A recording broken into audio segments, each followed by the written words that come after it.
Hello students, my name is Mohammed Tariq और आज हम पढ़ेंगे इंग्लिश एनसीईआरटी क्लास 8 का दूसरा चैप्टर द सुनामी। और उसका अब तक हम 2 पार्ट पढ़ चुके हैं। ये तीसरा पार्ट है। पहले पार्ट में हमने कुछ स्टोरीज़ पढ़ी थी अंडमान निकोबार आर्किपेलागो की, जहाँ की कुछ स्टोरियाँ थी कि किस तरीके से बहुत कुछ लोग उस सुनामी में बह गए और कुछ लोगों ने अपनी जान उसमें से बचा ली। अलमास जावेद की कहानी थी, इग्नेशियस की, संजीव पुलिसमैन की, मेघना की, और भी उनके फैमिली की और फ्रेंड किस तरीके से बह गए और किस तरीके से कुछ लोग बच गए। दूसरे पार्ट में हमने पढ़ा टिली स्मिथ की कहानी कि किस तरीके से उसने लोगों की जान बचाई जब उसने सुनामी की लहरों को महसूस किया।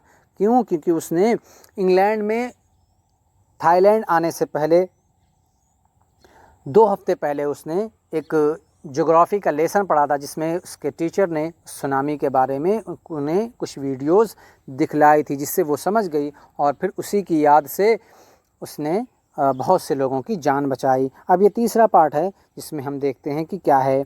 तो इन दोनों पार्ट्स को अगर आपने नहीं देखा है तो उन दोनों की लिंक्स डिस्क्रिप्शन बॉक्स में मौजूद है। आप वहाँ विज़िट करके हमारे इस वीडियो को ज़रूर देखिए, और ताकि आपको तीसरी वीडियो भी कंटिन्यू अच्छे से समझ में आ सके। और अगर आप हमारे इस चैनल के नए विजिटर्स हैं तो प्लीज़ हमारे इस चैनल को सब्सक्राइब कीजिए और बेल आइकॉन को प्रेस करना बिल्कुल भी मत भूलिए। उसके बाद इस चैप्टर के कंप्लीट होने के बाद हम इसके क्वेश्चन आंसर भी आप लोगों के लिए लेकर आएंगे। तो आइए तीसरे पार्ट को शुरू करते हैं। Look carefully at the picture of the boy and his dog. इस तस्वीर को, इस पिक्चर को गौर से देखिए, ध्यान पूर्वक देखिए, और इस पिक्चर के लड़के को और उसके डॉग को, उसके कुत्ते को भी देखिए। And try to describe the things that you see. और उन चीज़ों को डिस्क्राइब करने की कोशिश कीजिए जो आप इसमें देख रहे हैं इस पिक्चर में, using just words and phrases. और आपको सिर्फ वर्ड्स और फ्रेजेस यूज़ करने हैं। Either the teacher or one of the students can write down the words and phrases on the blackboard. या तो टीचर या कोई भी एक स्टूडेंट्स लिख सकता है वर्ड्स को और फ्रेजेस को ब्लैक बोर्ड पर। तो ऐसा कीजिए और ऐसा करके आप हमें कमेंट बॉक्स में ज़रूर दिखलाइए। This is how you can start. कैसे आप इसको स्टार्ट कर सकते हैं। काम, ब्लू सी, र्यून हर्ट्स। तो इस तरीके के फ्रेज़ और वर्ड आप लिख लीजिए और लिखिए। आइए अब चैप्टर को शुरू करते हैं, इस पार्ट को शुरू करते हैं। Before the giant waves slammed into the coast in India and Sri Lanka, wild and domestic animals seemed to know what was about to happen. खतरनाक लहरों के इंडिया और श्रीलंका के तटीय इलाकों से टकराने से पहले, स्लैम का मतलब टकराना और जाइंट का मतलब होता है खतरनाक, भयानक, वेव लहर। तो खतरनाक लहरों के इंडिया और श्रीलंका के तटीय इलाकों से, तट के जो किनारे वाले इलाके हैं, साहिली इलाके हैं, उनसे टकराने से पहले जंगली और पालतू जानवरों को समझ गए थे कि कुछ होने वाला है। What was about to happen, कुछ होने वाला है, उन्हें पता लग गया था। They fled to safety। और वो डोमेस्टिक एंड वाइल्ड एनिमल्स वो भाग गए थे। फ्लेड मीन्स भाग जाना। कहाँ? सेफ जगहों पर, महफूज जगहों पर। According to the eye witness accounts, elephant screamed and ran for higher ground. Dogs refuse to go outdoors. Flamingos abandoned their low-lying breeding areas, and zoo animals rushed into their shelters and could not be enticed to come back out। जो आई witness हैं, जो चश्मदीद गवाह हैं, जिन लोग आँखों देखा हाल बताने वाले, अकाउंट्स का मतलब होता है रूदात, कहानी, यानी जिन लोगों ने इस मंज़र को देखा था, उनके हिसाब से एलिफेंट जो थे वो चिल्ला रहे थे। स्क्रीम का मतलब चिल्लाना, और भाग रहे थे हायर ग्राउंड पर, यानी ऊंची जगहों पर भाग रहे थे। और कुत्ते जो है वो बाहर जाने से मना कर दे रहे थे। रिफ्यूज़ का मतलब मना कर देना, इनकार कर देना, वो बाहर नहीं जा रहे, बाहर जाने के लिए तैयार नहीं थे। एंड फ्लेमिंगो हन जो हैं वो भी लॉ लाइंग ब्रीडिंग एरियाज़, अंडा देने की जो जगह थी, अंडे देने की जो जगह थी, थोड़ा सा लो यानी नीचे सतह की जो ज़मीन थी, वहाँ जाने से उन लोगों ने भी अबेंडन मतलब मना कर देना, इनकार कर देना, वहाँ जाने के लिए वो सब राज़ी नहीं थे। और जू एनिमल्स मीन्स चिड़ियाघर के जो जानवर थे वो भी अपने शेल्टर्स की तरफ भाग गए। And could not be entice, entice का मतलब वो होता है किसी चीज़ के लिए इच्छुक होना, किसी चीज़ का मन करना। उनका भी बाहर जाने का मन नहीं कर रहा था।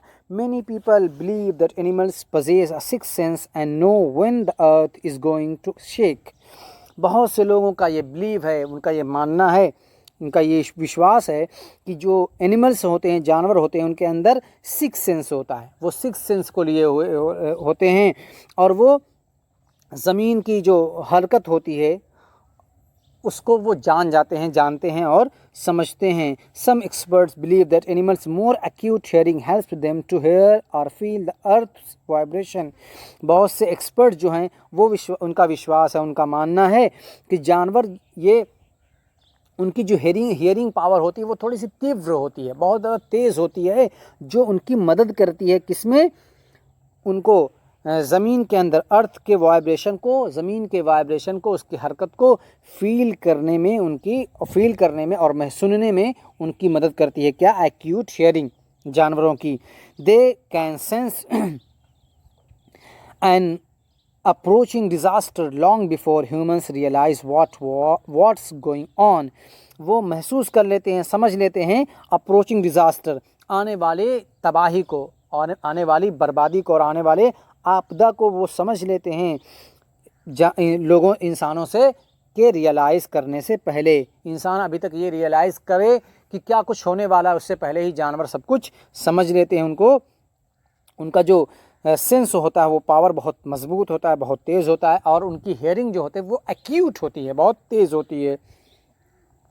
We cannot be sure whether animals have a sixth sense or not. हम यकीन नहीं कर सकते, हम यकीनी तौर पर ये बात नहीं बतला सकते कि जानवरों के सिक्स्थ सेंस होते हैं या नहीं। But the fact is that the giant waves that rolled through the Indian Ocean killed more than 150,000 people in a dozen countries. लेकिन सच्चाई ये है, हकीकत ये है कि इन ख़तरनाक लहरों ने जो इंडिया के ओशन से टकराई थी, इंडिया के ओशन से में आई थी, इन्होंने किल कर दिया, बहुत मार दिया। इसकी वजह से मर गए कितने? 1.5 लाख से ज़्यादा लोग, मोर देन 1.5 लाख से ज़्यादा लोग मर गए। दर्जनों कंट्रीज़ में बहुत बड़ी तबाही आई और तकरीबन इतने लोग मर गए, बल्कि इससे भी ज़्यादा। But not many animals have been reported dead. लेकिन कहीं भी ये रिपोर्ट नहीं किया गया, कहीं से भी ये पता नहीं चला कि जानवर भी मरे हों, उनके जानवरों के मरने की कोई रिपोर्ट कहीं से नहीं आई। Along India's control coast where thousands of people perished, buffaloes, goats and dogs were found unharmed. India का जो कैडलोर कोस्ट है, जो तटीय इलाका है, जहाँ पर हज़ारों लोग मर गए, मौत के घाट उतर गए, जबकि बफलोज यानी भैंसें, बकरियाँ और कुत्ते अनहार्म्ड पाए गए। उनको कोई भी किसी तरीके कोई तकलीफ़ नहीं हुई, कोई उनको ज़ख्म नहीं लगा, कुछ भी नहीं हुआ। The Yala national park in Sri Lanka is home to variety of animals including elephants, leopards and 130 species of birds. कहते जो श्रीलंका का याला नेशनल पार्क है वो बहुत से जानवरों की, बहुत से वैरायटी ऑफ एनिमल्स यानी तरह तरह के जानवरों का वो एक होम है। वहाँ बहुत से जानवर मिलते हैं, इंक्लूडिंग हाथियाँ भी वहाँ हैं, तेंदुआ है और 130 किस्म की बर्ड्स हैं, 130 वैरायटी है बर्ड्स की वहाँ पर। 60 visitors were washed away from the Patanangala beach inside the park, और पार्क के अंदर का जो पतनंगला बीच है वहाँ से 60 विजिटर्स बह गए, बिल्कुल बहकर वहाँ से चले गए। कहाँ गए कुछ पता नहीं चला। But no animals carcasses were found, लेकिन किसी भी जानवर का जो मुर्दा जिस्म होता है या कंकाल तंत्र जिसको बोलते हैं नहीं पाया गया। एक्सेप्ट फॉर 2 वाटर बफलोज, सिवाय 2 वाटर बफलोज के। About an hour before the tsunami hit, people at Yala National Park had observed 3 elephants running away from the Patanangala beach.